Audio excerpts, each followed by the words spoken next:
One question I am often asked about homeschooling year round is, what do you do during the break week? If you take so many more breaks sprinkled throughout the year, does that look like taking vacations? Does that mean getting all the housework done? Let me tell you what it means and give you 5 of my best tips for making year round homeschooling work for you.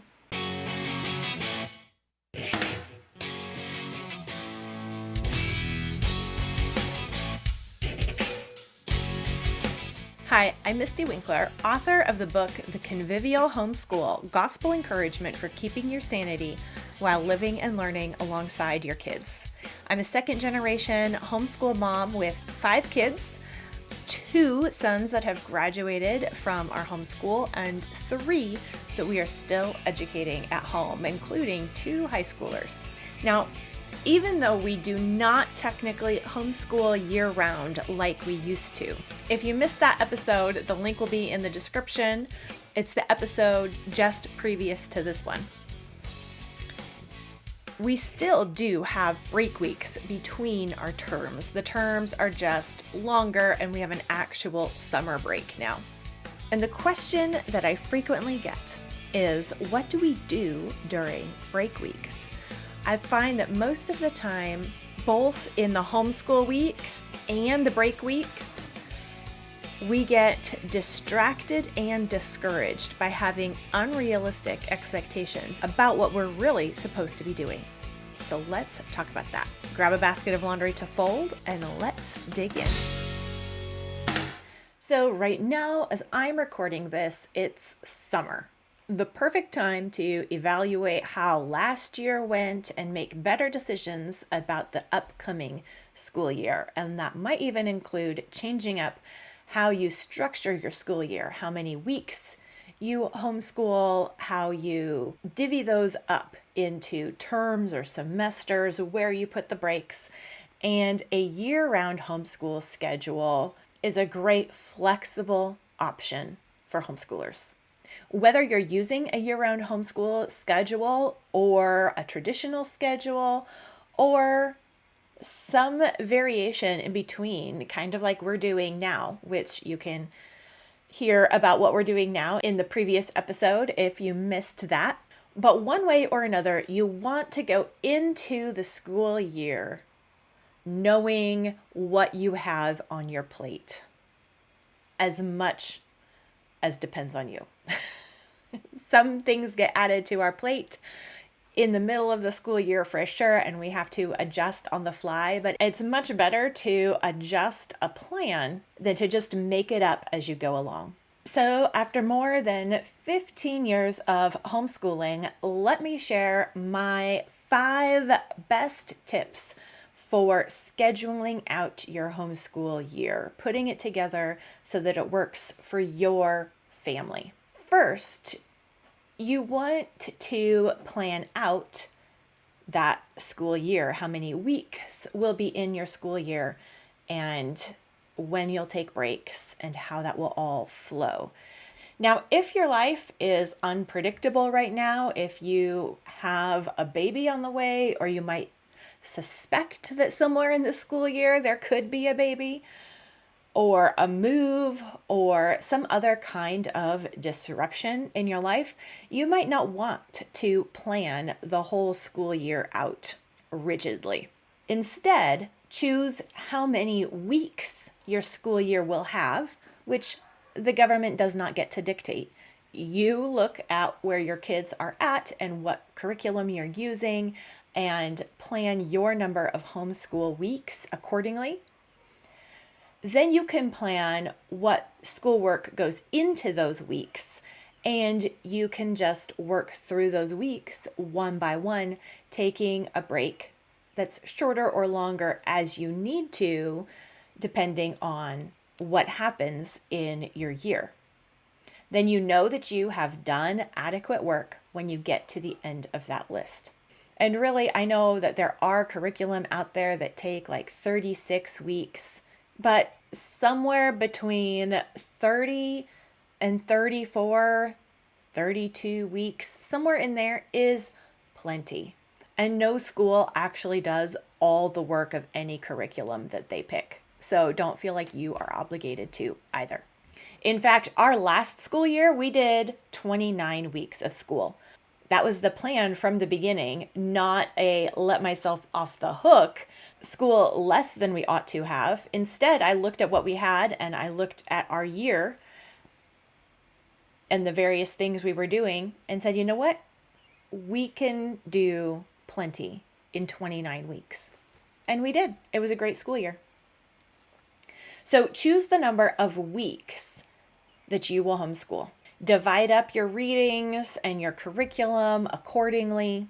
And then if you have a more predictable rhythm and you're not really expecting anything to throw you off course in the year, if your life is predictable and regular, then you probably do want to choose when your break weeks will be. When you know that a break is coming, it helps you push through longer than you might feel like pushing through if you just got to take breaks whenever you want. Plus, it helps everyone, when you have older kids, stay on the same page and work with a plan when mom has to work with the plan too. Our kids would take a break week most weeks. And we need to set the example of working with the plan that was made, whether we want to or not, and help them do the same. So a planned out school year with set breaks scheduled ahead of time that we stick with is also a great teaching tool if we can make that work in our life. The way that I would put that together is actually to start at the halfway point, the Christmas break time, and figure out what kind of Christmas break your family needs to take, depending on travels, visits, things you have around Christmas. If you don't have a lot of activities or guests or traveling at Christmas, maybe you do want to plan some of your weeks of school in December. But if your life is really full of church activities and family and crafts, and you really go all in on Christmas, then plan to end before Thanksgiving and take December off. It's totally doable if you just plan it out and prepare to do it that way. So figure out your Christmas school plan first, and then count backwards.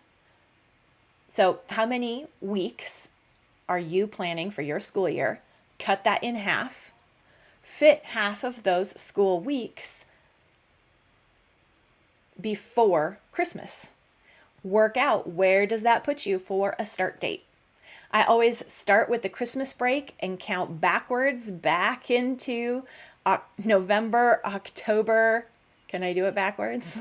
September, maybe even August. And when we were schooling year round, that put us up into July for a start day. We usually started after the 4th of July. But that's how we figure out where our school year will begin. And then you look at January and when you're going to start back up in January and fill in the number of weeks that you have left in your school calendar, and that tells you how long you will likely be homeschooling. I love a year at a glance calendar printout where it's all on one page, and then I use a friction pen and a friction highlighter to mark which are school weeks, and I can adjust and manipulate where those weeks and breaks are. I look at holidays, you want to mark where Easter is, where travels or disruptions that you already know about are happening, and plan accordingly. Okay, the rest of my tips, the remaining 4 tips, really have to do with using your break weeks, whether you're taking one every 6 weeks, whether you're taking one just periodically as your family needs them. or whether they are fairly traditional breaks. Thanksgiving, Christmas, spring break, that's it. There will be breaks worked into your school year, and we have to make the most of them as homeschool moms because we are teachers and mothers and house managers all at the same time. And juggling those three roles all at the same time is a lot of work. And so we want to be careful how we use those breaks to manage our workload, to manage ourselves, and to prevent burnout, where we're trying to do all the things all the time. That's not really management. We need to be good managers of our homeschool, of ourselves, and of our home.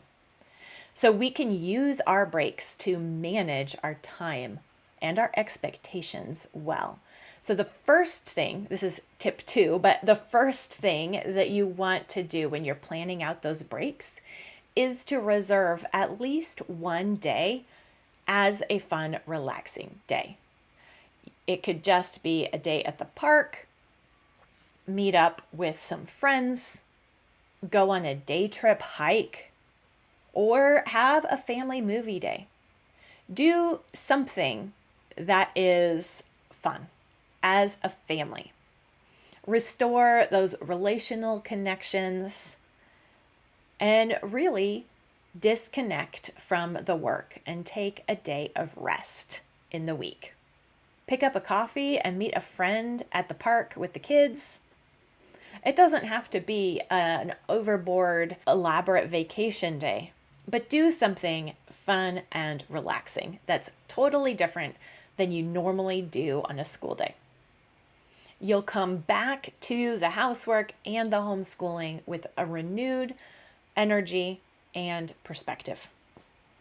Okay, the third tip is while you're doing your school routines, keep a running list of the things that start to nag you about the housework.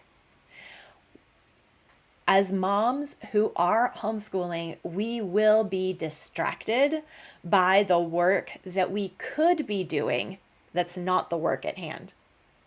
We don't want to be distracted by potential projects like organizing the pantry, cleaning everyone's sheets and out from under the bed, things that don't really have to be done, but they start to get on our nerves, probably just to distract us from the work we are supposed to be doing, which is educating the kids. Which one is more important? Cleaning out the oven or educating the children? Let's stick with what's most important and keep a running list of those things that start to draw away your attention or distract you or feel like they are nagging and pressing, but you can't take care of them now. Now, that running list is not your break week to-do list. You're not creating all that you're going to do on a break week because it's not all going to get done. But you are getting it out of your head, off of your mind, and then you will deal with the list, not all the things, when the time comes. When you do then have a break week, whether it's just 1 week, like a spring break, or a break between terms, or if it's a longer break, like Christmas or summer, then you want to look at that running list that you've accumulated and pick 1 or 2 or 3 things that you can tackle in one day. And set aside 1 day of your break for tackling the house stuff that you would really just love to do. Even if it's not the most urgent thing, is there something that you would just like to get done because it would make you happy to have the pantry organized, to clean out that cupboard, to deal with the mess under the sink? Choose one project that, even though it's work, it's also kind of a fun project for you that you will just feel better having taken care of that thing, even though it's nothing that was bothering anyone else. That's not going to be everything on the running list that you accumulated, but it is one thing that will have an impact on your perception of your home and your life and your management ability. And it will be helpful for everyone to have a mom that's happy and bustling. Okay, tip number 4 is, in addition to that home or organizing project that you're doing because it will make you feel better, you also want to take 1 or 2 hours during your break time to just sort through the kids' bins, papers, shelves. Give yourself a time limit because this is the kind of project that could take forever. But you want to just do a quick sweep and put some order back into those places. When materials and shelves and space get used, entropy is there. It will be disordered. There is no system that will not get disordered when it's used. So your break week is a time to put some more order in those places that have high entropy. And it's just part of the plan. You're not frustrated because the kids' books are all in a messy pile with papers everywhere. You just know that that's going to happen, and you have a time set aside to deal with that. 1 to 2 hours during your break week to clear the shelves, put things back in order, and maybe find all the pencils, or at least some of the pencils that have been lost under the couch cushions, and who knows where else pencils go, but you can find some of those and restore the collection. See if you need more lined paper or notebooks, and print out the next round of checklists that you need. Okay, my final tip actually has nothing to do with managing break weeks, but rather just managing your time as a whole. I've already done a whole series on a daily card, which is every day writing your top 3 things for the day. I'll put a link in the show notes for that series. But in your typical homeschool week, if you're making your daily card, like I think you should be, then homeschool should be number 1 on your daily list. Not that I think you're going to forget to homeschool, but we need to remind ourselves that homeschooling is our number 1 priority. That it will take time in our day. It's a slot in our expectations of our time and of ourselves, so that we don't put other expectations and responsibilities in there. We have limited energy and limited time, and we need to put first things first. And if we have chosen to homeschool our children, then that is our priority on school days to do that. It is good work, it is important work, and that means it will take time and energy, and that's as it should be. So we can expect that, we can remind ourselves of that good work, and we can not add on too much to our expectations of ourselves on a school day by putting homeschool as the number 1 thing on our daily card every school day. And then remember, when you get your homeschooling done in the day, it counts. Even if there are math tiers in the day, even if you had to parent a child as well as teach them, even if dinner was just a quick and simple affair, you educated the children. You are doing what you are supposed to be doing, and it counts, and it's a good day. If you are in the midst of homeschool planning right now, if you're planning your school year and trying to figure out what your priorities are and what you should be focusing on, then try using my new homeschool audit. It's a bunch of prompts that will help you assess where you and your kids are at right now and what you should focus on first and most to take a baby step of improvement from last school year and iterate into the next school year. It's a great exercise to do before making the schedules and the set in stone plans. You can find this free homeschool audit by clicking the link in the description of this episode, or just go to simplyconvivial.com/audit. That's simplyconvivial.com/audit. And if you are wondering more about having a top 3 for your week and for your day, check out this series right here, which will walk you through keeping track of your life on an index card.